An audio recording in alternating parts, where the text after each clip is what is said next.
Yeah. They just care about this commodity. It's a unit of commodity. It's exchange. It's like a bond. So then, so that's the challenge. So the place where you do see the innovation happening, so we're talking about like mass timber, then becomes university buildings, institutional buildings, ice skating rinks, community centres, because people are actually thinking about occupation over time, and they've got like a long arc, and they're really thinking about adding experience value to people. Does that answer your question? It does, and I mean it's interesting because a few years ago I actually presented research that was very similar to what you just said. I felt that there was just a lot of variables that was pushing the practice of architecture into basically a commodified form. Yeah. Yeah, and and it's interesting because I think I don't think it's not something that's the industry doesn't know. In fact, I think most practitioners understand that, but it's difficult once again from a practical standpoint. When we talk about mass timber, for example, when you were saying, well, if people aren't really concerned about long-term occupancy, then nobody's going to really think about anything beyond just doing the minimum. If that sounds kind of bad. Whereas you see Broad Commons where there's an interest in making it something much more special than just a container for people. Absolutely. Yeah. And Absolutely. And I guess the next part of that is one limitation that we hear, and it's not really a limitation that's forced on anybody, but rather has to do with standards and codes and such. And I guess, do you, in your experience, would you say that they should be much more involved in the R&D process? Sorry, who was they? Authority that would manage standards, or even building. City authorities that would handle bylaws and national bodies that would handle codes. Do you think they should be more, less reactionary and more involved with kind of the innovation side? It's interesting because intuitively I would say yes, and I'm hesitant to say that because of the imbalance of power that is in the relationship between code authorities and architects and builders. Yes, if there could be a true dialogue, if it was actually a conversation, there's an obvious power imbalance there. There would just probably, ostensibly the relationship when you take a drawing to the city and sit down and show it to them, and ostensibly that is a conversation, it's a dialogue, but it's a very imbalanced one. So I would be concerned about any other mechanism for dialogue and that being similarly imbalanced. But but it raises an interesting question about how might innovators, architects, designers, and technology innovators in the sector advocate more effectively for change. And if an open sort of conversational platform might not help that. But, I'm not certain. Though, I have to say. No, you're right, because the underlying question, or the underlying issue with that is we often hear that even innovators, they're very careful about doing anything that's outside of existing standards and codes, and there's nothing wrong with that, inevitably, because as a signing and sealing professional, they have to look at the practicalities of what they're taking responsibility for.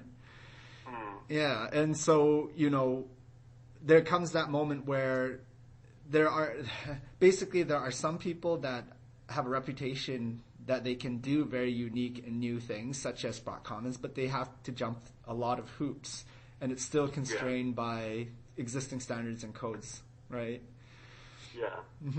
But and in some cases, you have legacy regulations that are helpful, or some very vague allowances for nail laminated timber, for example, that can be exploited, in most jurisdictions in North America, but much less for very, very similar technologies that would have the same or if not better effects.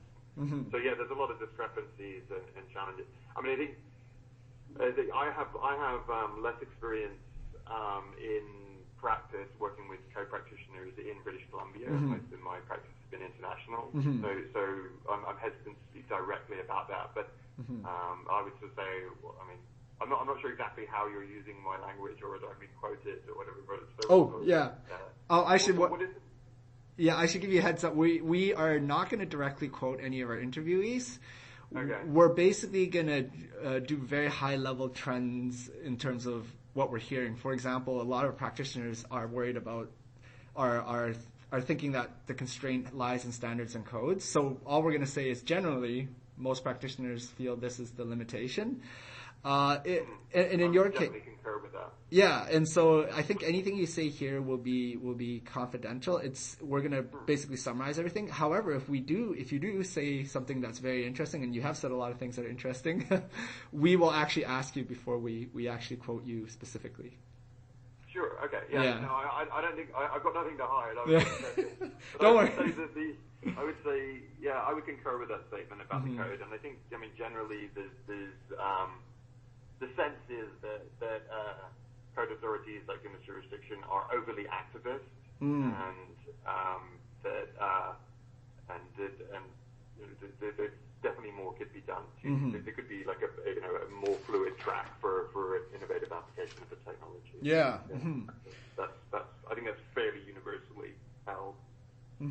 So I think I have a few kind of like I call wish list items that we can talk about now. You know, you do a lot of forward research, I think, and as you mentioned before, you've been doing it for years before it even became something that industry took interest in. If you could have an ideal situation for a lot of your research, an ideal situation for your research to become practical tools for architects and engineers, how do you kind of see that as the ideal pathway for that?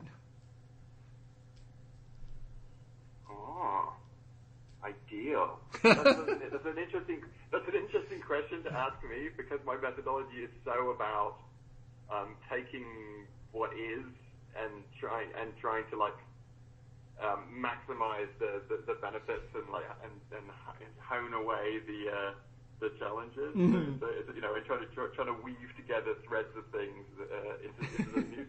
So I rarely think about the ideal. I'm very pragmatic in that sense. Ah, okay. But I think the ideal environment, I think, is I do think that it's some kind of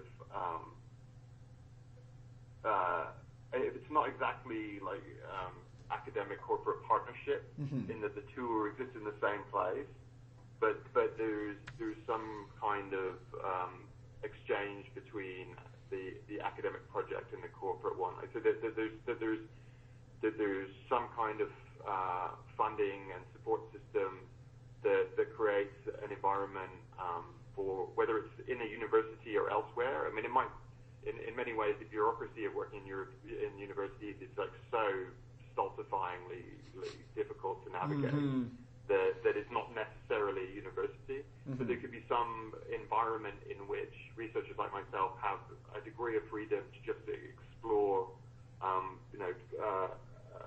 horizon ideas, ideas that don't have an immediate application, but have a great deal of potential, and to use my skills to be able to identify and explore those.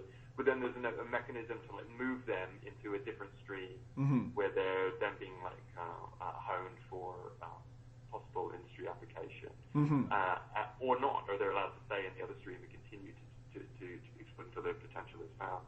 So I think those don't necessarily have to be university industry. They could be what institution houses those. I'm much more agnostic about, and there are definite challenges about working in corporate environments. Yeah. And definite challenges about working in university environments.